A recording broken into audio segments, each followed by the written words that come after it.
कुछ इसकी सहायक नदियों के बारे में नहीं देखा है। ताप्ती नदी पर कहाँ पे, बैतूल जिले में आपको दो बांध इस पर बने हुए नजर आएंगे। कितने बांध हैं? 2 हैं। नंबरिंग कर दूं? ठीक है, तो मैंने यहाँ पे नंबरिंग दोस्तों कर दिया 1 और ये 2। भाई 2 डैम है, दोनों को हमने नंबरिंग कर दिया 1 और 1 2, ठीक है ना। डैम की बात होगी, लिखने का मैटर जो भी होगा दोस्तों हम लोग आगे देख लेते हैं, यहां पे देख लेते हैं, ठीक है। डैम्स की जो बात होगी मैं यहां पे लिख देता हूं बांध, हम लोगों ने यहां पे लिख दिया बांध, ठीक है। बांध की बात होगी, 1 नंबर पर हम लोगों ने जो लिखा है उसका नाम है दोस्तों चंदूरा बांध। क्या नाम है? चंदूरा बांध। और दूसरे का नाम है दोस्तों पारसडोह बांध। पारसडोह बांध। दोनों बांध कहां पर हैं? तो दोनों बांध आप लोगों ने देख रखे हैं कि बैतूल जिले में है, बैतूल जिले में, ठीक है ना। तो चंदूरा बांध, अच्छा चंदूरा बांध को चंदोरा बांध भी कहते हैं, ठीक है ना। दोनों कहां पर हैं? बैतूल जिले में है। यहां तक क्लियर? जब यहां से नदी आगे बढ़ेगी तो आपको यहीं पर महाराष्ट्र में एक और डैम नजर आएगा, यहां पे, और इसी नदी पर एक और डैम महाराष्ट्र में नजर आएगा। 2 बांध दोस्तों हमें नजर आते हैं यहां पे, ठीक है। 2 तो हो गए, यहां पे मैं नंबरिंग कर देता हूं 3 और ये एक हो जाएगा 4, ठीक है। एक का नाम है हथनूर बांध और एक का नाम है तापी परियोजना। एक का नाम क्या है? हथनूर बांध और एक का नाम है तापी परियोजना। तो 3 नंबर पर जो डैम आएगा, 3 नंबर पे और एक 4 पे है। 3 पे कौन है? हथनूर बांध। हथनूर बांध ताप्ती नदी पर है और 4 पे कौन है? तापी परियोजना। दोनों डैम दोस्तों कहां पर है? तो दोनों डैम महाराष्ट्र में है, ताप्ती नदी पर। यहां तक क्लियर? जब आगे बढ़ेंगे हम लोग गुजरात की ओर जाएंगे, तो गुजरात में दोस्तों हमें कहां पे? गुजरात में यहां पर एक डैम और मिलेगा,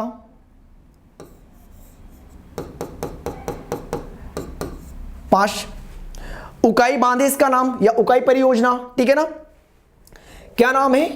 उकाई बांध या उकाई परियोजना। उकाई बांध या उकाई परियोजना ऐसे कहते हैं, ठीक है। ओके, है कहां पे? ताप्ती नदी पर है और कहां पे? गुजरात में। तो फिलहाल हम लोगों ने सिर्फ डैम देखे हैं इस पे। क्या देखे? सिर्फ डैम। कौन सा डैम, किस राज्य में या फिर किस जिले के अंतर्गत पड़ता है? ताप्ती नदी पर, ठीक। आगे जब देखेंगे दोस्तों तो इसके अंतर्गत आते हैं इसके किनारे आने वाले शहर। तो मैं यहां पे हेडिंग लिख सकता हूं कि चलो ये तो डैम हो गए भाई, ये तो क्या हो गए? डैम हो गए। अगर यहीं पर मैंने लिख दिया शहर, क्या लिख दिया? शहर या स्थान, शहर या स्थान लिख दिया, ठीक है। तो कौन कौन से शहर या स्थान इस नदी के किनारे आएंगे, चलो उनको भी देख लेते हैं। तो यहां पर दोस्तों आप देखना कि बैतूल जिले में सबसे पहले यहां पे आएगी मुल्ताई शहर या मुल्ताई तहसील। मैंने यहां पे डॉट बनाया है, ये क्या है? मुल्ताई शहर। मैंने नंबरिंग कर दिया इसको 1, ये नंबरिंग मैंने किया 1, ठीक है। और यहां पे देखना दोस्तों, बैतूल में यहां पे ये 2 नंबर पे एक और स्थान आएगा, इसे कहते हैं हम लोग भैंसदेही का पठार। क्या कहते हैं? भैंसदेही का पठार। पहले हम उन 2 को देख लेते हैं एक बार, ठीक है। तो पहले पे क्या है? पहले पे जो हम लोगों ने लिखा है दोस्तों मुल्ताई शहर। क्या लिखा? मुल्ताई शहर। और मुल्ताई शहर बैतूल जिले के अंतर्गत है, ताप्ती नदी के किनारे हैं, इतना लिखना पड़ेगा आपको, ठीक है। और दूसरे पे जो हमने लिखा है उसका नाम है भैंसदेही, भैंसदेही का पठार। क्या लिखा है? भैंसदेही का पठार। भैंसदेही के पठार में एक बात याद रखना कि इस पठार के अंतर्गत, इस पठार के अंतर्गत ताप्ती नदी द्वारा, ताप्ती नदी द्वारा सर्वाधिक मृदा का अपरदन किया जाता है। क्या किया जाता है? सर्वाधिक मृदा का अपरदन किया जाता है। और परिणाम स्वरूप, अब आप समझ गए होंगे, परिणाम स्वरूप किसका निर्माण होता है दोस्तों? तो परिणाम स्वरूप बीहड़ का निर्माण होता है। बीहड़ का निर्माण होता है। समझ गए होंगे कि ताप्ती नदी के द्वारा बीहड़ का निर्माण किस क्षेत्र में होता है? तो भेषदेही के पठार के क्षेत्र में होता है, जहां पर ताप्ती नदी के द्वारा मृदा का सर्वाधिक मात्रा में क्या होता है? अपरदन होता है। अपरदन होने के परिणाम स्वरूप वहां पे गहरे खड्ड या अवनालिका का निर्माण होता है, जिसको हम लोग बीहड़ कहते हैं। किस नदी के द्वारा? ताप्ती नदी के द्वारा। जिला बैतूल, और बैतूल के अंतर्गत कौन है? भेषदेही का पठार है। क्लियर? ओके, आगे बढ़ेंगे जब हम लोग दोस्तों यहां से, तो आप ये देखोगे कि जैसे हम लोग आगे आएंगे तो बुरहानपुर में यहां पे आपको बुरहानपुर शहर नजर आएगा, और इसके बाद में यहां पे आएगा नेपानगर, और नेपानगर के बारे में आपको पता है, पेपर मिले यहां पे, ठीक है ना। मैं नंबरिंग कर देता हूं, 3 और ये 4, ठीक है, 3 और 4 यहां पे हम लोग लिख देते हैं दोस्तों। 3 पे है बुरहानपुर शहर, बुरहानपुर शहर, और 4 पे हम लोग देखेंगे नेपानगर, नेपानगर, ठीक है। ये क्या है? पेपर मिल। ओके, अब हम लोगों ने यहां पे देख लिए 4 स्थान जो कि इस नदी के किनारे हैं। जब आगे बढ़ेंगे दोस्तों तो यहां पर आप लोग देखोगे महाराष्ट्र में, यहां पे महाराष्ट्र में हम लोग देखेंगे एक प्लेस, नंबरिंग में दूंगा इसको 5। इस स्थान का नाम है भूसावल थर्मल पावर स्टेशन। क्या नाम है? भूसावल थर्मल पावर स्टेशन, ठीक है। तो लिख देते हैं, कोई दिक्कत नहीं है। यहां पे हम लोग लिख रहे हैं Bhusawal thermal power station. Bhusawal thermal power station ये कहां पर है दोस्तों? तो ये जलगांव जिले के अंतर्गत भूसावल शहर में दीपनगर नामक स्थान पर बना हुआ है। क्या बोला मैंने? भूसावल थर्मल पावर स्टेशन कहां पर है? महाराष्ट्र के अंतर्गत जलगांव जिले में भूसावल शहर के अंतर्गत दीपनगर नामक स्थान पर यह बना हुआ है। ये कोयले के द्वारा यानी कि इसका संचालन होता है, और यहां पर इलेक्ट्रिसिटी का प्रोडक्शन होता है दोस्तों। भूसावल थर्मल पावर स्टेशन कोयले के द्वारा, ठीक है ना। ओके, 5 हो गए। आगे हम लोग देखेंगे, जब यहां से दोस्तों हम लोग आगे बढ़ेंगे ना, तो यहां पर आपको एक और स्थान मिलेगा, यहां पे माहीसागर जिले में 6 पे, ठीक है। इसका नाम है Kakrapar atomic power project. 6 number पे गुजरात में पड़ेगा ये, ठीक है ना। नाम क्या बोला मैंने? लिख देते हैं दोस्तों हम लोग, Kakrapar atomic power project, atomic power project.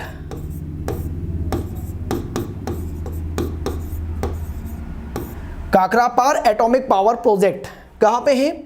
Gujarat में पड़ेगा, गुजरात के माहीसागर जिले में, ठीक है। इसे KAPPB कहते हैं, या KAPP3। 3 यूनिट है दोस्तों यहाँ पे इसकी। 1993 से स्टार्ट हो गया था, उसके बाद 95 में दूसरी आई, ठीक है। इस प्रकार से यहाँ पे 3 यूनिट है, ठीक है ना। यहाँ तक क्लियर? जब आगे आएंगे तो जैसे हम लोग आगे बढ़ेंगे तो यहाँ पे देखोगे दोस्तों आप लोग कि ताप्ती नदी के मुहाने पर यहाँ पर एक शहर है जिसका नाम है सूरत। लेकिन उसके भी पहले आप जाओगे यहाँ पे तो यहाँ पर दोस्तों एक बंदरगाह मिलेगा। तो 6 के बाद में पहले हम लोग इसी को देख लेते हैं, 7, और सूरत को हम लोग देखेंगे बाद में। तो 7 पर कौन है? स्वाली बंदरगाह है। 7 पर कौन है? स्वाली बंदरगाह, ठीक है। यहाँ पे जगह है नहीं है, कोई दिक्कत नहीं है। आगे हम लोग चले जाएंगे, पेज चेंज कर लेते हैं, पेज चेंज कर लेंगे। 6 हो गया है, 7 की बात करेंगे। ठीक है। 7 की बात करेंगे, यहां पे लिख देते दोस्तों हम लोग स्वाली बंदरगाह। क्या नाम है? स्वाली बंदरगाह। और स्वाली बंदरगाह ब्रिटिश कालीन एक नदी बंदरगाह है। क्या याद रखोगे इसमें कि जो स्वाली बंदरगाह है यह एक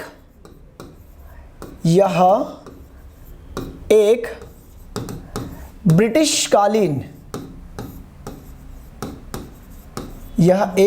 कालीन प्राचीन नदी बंदरगाह है। प्राचीन नदी बंदरगाह है दोस्तों, जो कि ताप्ती नदी के अंतर्गत आता है। ठीक है, एक नदी बंदरगाह है। इसके अलावा जो 8वें नंबर पर हम लोगों ने देखा है, देख लेते हैं हम लोग यहाँ पे, ये 8 पर ये सूरत शहर है। ये कौन सा शहर है? सूरत शहर है। तो यहाँ पर हम लोग लिख भी देते हैं नंबर 8 सूरत शहर। और सूरत शहर ताप्ती नदी के किनारे हैं। ठीक है, सूरत शहर ताप्ती नदी के किनारे है। तो ये तो हमारे पास में बात होती है कुछ डैम्स और इसके किनारे आने वाले कुछ शहर या स्थान और इसके कुछ विशेषताएं। अभी हमने सिर्फ ताप्ती नदी को ही देखा है। अब हम लोग दोस्तों देखने वाले हैं इसकी सहायक नदियों को, जो कि हम लोग लिख भी चुके हैं, एक बार देख भी लेते हैं, कोई दिक्कत वाली बात नहीं है। ठीक है, तो देखिएगा मैं बना रहा हूं यहाँ पे इसकी सहायक रिवर्स को। सबसे पहले आप देखिएगा तो महाराष्ट्र में यहाँ पर देखना एक रिवर आएगी, ये आई, इसका नाम है पूर्णा। नदी का नाम क्या है? पूर्णा। पूर्णा के बाद दोस्तों हम लोग देखेंगे बोरी। बोरी के बाद में देखेंगे पंजारा। पंजारा के बाद में वाघूर और वाघूर के बाद में गिरना। कितनी रिवर है? 5 है। दाएं और बाएं से दोस्तों याद रख लीजिएगा, मैंने यहाँ पर 5 नदियाँ लिखी है। मैं नंबरिंग कर देता हूँ, 1 2 3 4 5। कोई दिक्कत है यहाँ तक? कोई दिक्कत नहीं है। ये दाएं से कि बाएं से? ये दाएं से कि बाएं से? कई छात्र छात्राएं ऐसे होते हैं जिनको नदियों की जो मुख्य नदी होती है उसकी सहायक नदियों को पहचानने में यह कन्फ्यूजन होता है कि ये दाएं से मिल रही है कि बाएं से मिल रही है। हमेशा मेरी एक बात याद रखना दोस्तों कि नदी का प्रवाह, यदि देखो मैं यहाँ पर खड़ा हूँ, नदी का प्रवाह इस प्रकार से हो रहा है, नदी के प्रवाह की ओर मुख करके आप खड़े हो जाओ और ये जो क्या होगा आपका, तो ये होता है आपका दायां और ये क्या होता है? बायां। ठीक है ना। हमेशा जो आपका लेफ्ट हैंड होता है वो क्या होता है? लेफ्ट हैंड हमेशा आपका बायां होता है और राइट हैंड हमेशा क्या होता है? दायां होता है। तो नदी यहाँ पर देखो कि नदी इस प्रकार से बह रही है, नदी का जो प्रवाह है वो ऐसा है, और नदी के लेफ्ट हैंड पे आप देखोगे तो ये क्या हो जाएगा? तो ये हो जाता है दोस्तों आपका बायां, यानी कि बाईं ओर से मिलने वाली नदियां। ये किधर मिल रही है? बाईं ओर से, और ये वाला राइट हैंड हो जाएगा, मतलब दाईं ओर से मिलने वाली सहायक नदियां। ठीक है ना। तो ताप्ती नदी के अंतर्गत यदि हम लोग बेसिकली बात करेंगे, और यदि हम लोग देखें दोस्तों, यहाँ पर मैं नॉर्मली अगर यहाँ पे लिख दूं, अगर यहीं पर हम लोग दोस्तों लिख दें कि दाईं ओर से मिलने वाली सहायक नदियां, ये किधर से हैं? ये किधर से दोस्तों? बाईं ओर से। तो यहाँ पर मैं लिख देता हूं बाएं। क्या लिखा मैंने? बाएं। रिवर्स कौन सी है? 1 2 3 4 5 नदियों के नाम हम लोग देख लेते हैं। 5 नंबरिंग हमने कर रखी है। ठीक है, 5 नंबरिंग में पहली जो रिवर आएगी इसका नाम क्या है? पूर्णा। पहली नदी का नाम क्या दोस्तों? पूर्णा। पूर्णा के बाद में हम आगे बढ़ेंगे तो पूर्णा के बाद में रिवर का नाम क्या है? बोरी। पूर्णा, बोरी, और बोरी के बाद में पंजारा। कौन सी है? पंजारा। पंजारा के बाद में 3 नंबर पे देख लेते हैं, इसका नाम है दोस्तों, 3 तो हो गया है, 4 नंबर आएगा। कौन सा नंबर? 4। और 4 पर कौन है? वाघूर। और वाघूर के बाद में 5 पर हम लोग देखेंगे गिरना। कौन सी है? गिरना। तो बाएं से यदि हम लोग बात करेंगे तो बाएं से ये 5 नदियों के नाम याद रखना है, पूर्णा, बोरी, पंजारा, वाघूर और गिरना। अब बात किसकी होगी? दाएं से। लेकिन उसके पहले यदि हम लोग देखें दोस्तों तो यहाँ पर हम लोग इस पर एक डैम देख लेते हैं। किस पे? वाघूर पे। कहाँ पे? 4 पे। देखो यहाँ पे वाघूर पर हमें एक डैम मिलेगा महाराष्ट्र में। इस डैम का नाम है वाघूर बांध। डैम का नाम भी क्या है? वाघूर बांध। कहाँ पे नंबरिंग करेंगे? 5 तो हो चुके हैं, ये हम लोग नाम देते थे, इसको नंबरिंग कर देते 6। 6 नंबर पर डैम का नाम क्या हो जाएगा? वाघूर बांध। ठीक है, क्या लिखोगे? वाघूर बांध, महाराष्ट्र में है। इसके बाद में जब आगे बढ़ेंगे तो अब हम लोग देखते हैं दाईं ओर से इसकी सहायक नदियां। तो दाईं ओर से देखेंगे तो यहां पर आएगी एक रिवर सूकी। सूकी के आगे हम लोग चलेंगे, सूकी के दोस्तों आगे चलेंगे तो आप आगे देखिएगा, यहां पे एक रिवर आएगी अरुणावती, और इस साइड में देखो तो एक रिवर आएगी गोमती। ठीक है, और इसके पहले यदि देखो दोस्तों तो इस रिवर को अनेर बोल दो और यहां पे बना दो अरुणावती। ठीक है, नंबरिंग में कर दूंगा, कोई दिक्कत वाली बात नहीं, नाम भी हम लोग उसी के अकॉर्डिंग देख लेंगे। कितनी हो गई यहाँ पे 5, यहाँ पे देखो 6, या फिर चलो इसको भी हम, हाँ चलो कोई दिक्कत, 6 7 8 9, 6 7 8 9 कर दिया। ठीक है ना, ये किधर है बाएं से और ये किधर से होगी दाएं से, तो हम लोग यहाँ पे लिख देते हैं। मैं यहाँ पे लिख देता हूँ, क्या लिख देता हूँ, दाएं। भाई ये किधर है बाएं से और ये किधर से हो जाएगी दाएं से। नंबरिंग हम लोग कर देते हैं, तो नंबरिंग पे जो 6 नंबर पर नदी का नाम है दोस्तों, 6 नंबर पे इसका नाम है, इसका नाम क्या हो जाएगा, सूकी। 7 पर दोस्तों अनेर। 8 पर अरुणावती और 9 पर हो जाएगा गोमती।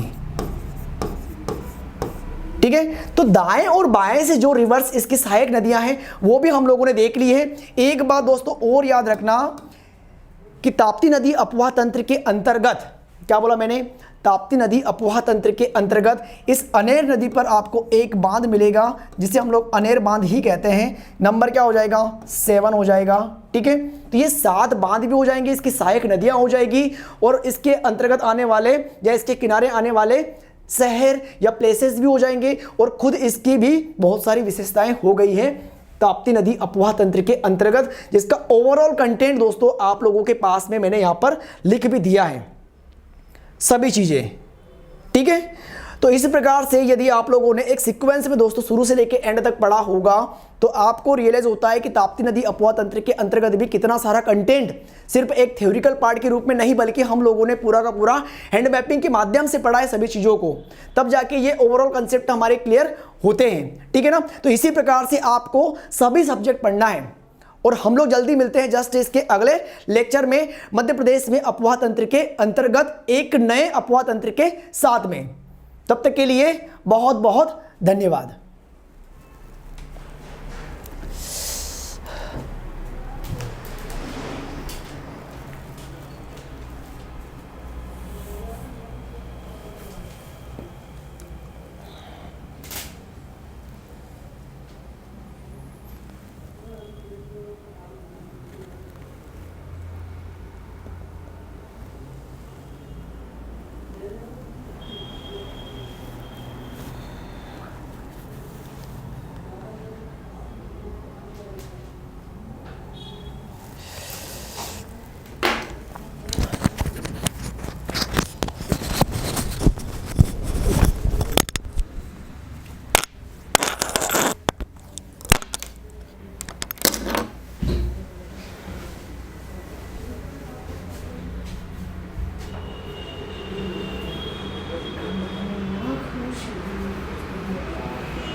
एक बार में दबा दे, एक बार